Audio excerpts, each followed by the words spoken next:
Wara 3 ġimgħat il-bogħod minn pajjiżna, il-ħadd wara nofsinhar waslu lura Malta l-20 żagħżugħ u żagħżugħa li ħadu sehem fil-Jum Dinji taż-Żgħażagħ li sar fil-Brażil.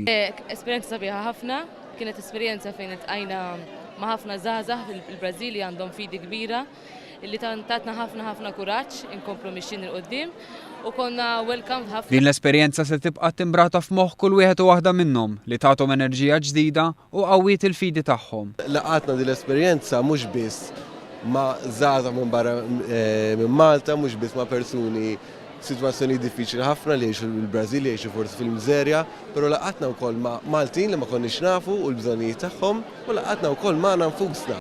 Matul dawn it-3 ġimgħat, iż-żgħażagħ Maltin daqgħu ftit mill-ħajja ta' kuljum tal-poplu Brażiljan.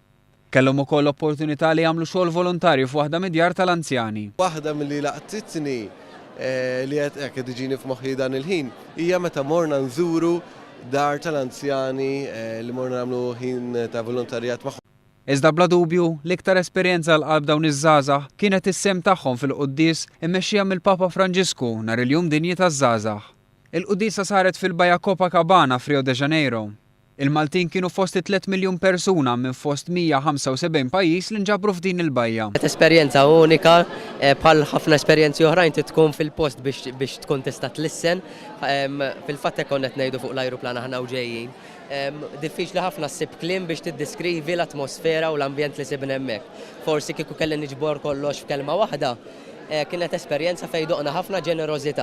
Tal-Papa l-aħħar ċifra li smajna kien hemm 3.7 million.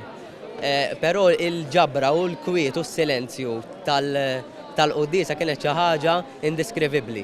U dik hija xi ħaġa naħseb unika li tibqa' f'ħajti. Il-Jum Dinji taż-Żgħażagħ li jmiss se jkun fl-2016 fil-belt ta' Krakow fil-Polonja.